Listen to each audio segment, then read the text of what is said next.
Biraz vaqt bo'ldi YouTube kanalımıza video chiqarmadik. Assalomu alaykum obunachilar. Yaxshimisizlar? Sog'ligingiz yaxshimi? Hammasi yuribmisizlar? Xudo xolasa ishimiz bo'lib turibdi. İşlab chiqarish her doimgidek avjida.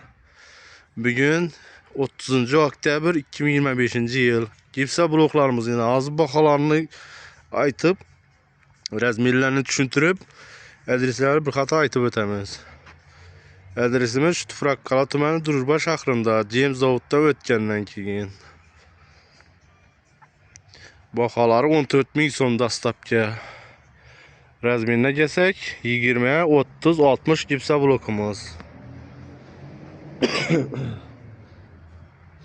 Kuru bloklarımız satıldı, bir yerda oladi. Kuru bloklarımız yok. Endi bir yandan kuru yatır. Bitta jamoalar shuni arashtirma etmaysizlar. Bloklarimiz xudo xolasa sifatine javob yaxshi. Simetlari joyida, razmerlari to'shni. Diya kanallari cho'tki narsalar. Hali biroz ishi bor, hali uncha ko'rgan emas. Faqat paxsa qo'ymaka bo'ladi. Chunki endi bu yoqasini ko'rgan blok topish qiyin. Oktyabr tamom noyabr o'tamiz. Kuru blok topib bo'lmaydi javobinga. Endi u anday banda qolib ketgan bo'lsa bordi. Menda bor edi, 6000 dona blok bor edi, şey tonni dolduradi.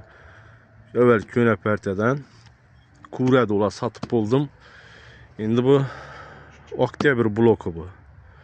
O'tgan hafta, bu hafta chiqartibmiz joyda.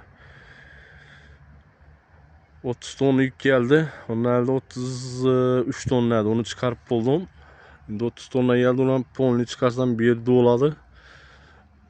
Prigorodkalarim chiqib turibdi har vaqtdan. Latok ham bor.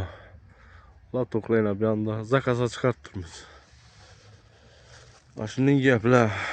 Razmerlar shu 20, 30, 60 gipsa blok, 14 ming dastlabki. Bu yoqasini kuru blok topish qiyin. Devorda kur beradi, endi paxsaga qo'ysangiz, zaril shunday oladi-ku. Devorda kur beradi. Telefon nomerlarimiz pastdagi nomerlar, Telegram, Imo, WhatsApp, postoyanli ishida telefonlasharasizlar, zakaz qilsangizlar. Ob havomiz Xudoga shukr yaxshi hozir quyosh. Bir futbolkada ishlayapmiz. Ishsi ajoyib. Shundan foydalanib qolib, chiqarib zakazlari. Xudo xolasa havolasharasizlar. Siz bo'ladi, sog'lik, salomat bo'ling. Keyingi videolarda görüşünce gap so'z bo'ladi olsa, ana nomerlar, kommentariya ochib havolasharasizlar. Sog'lik, salomat bo'ling.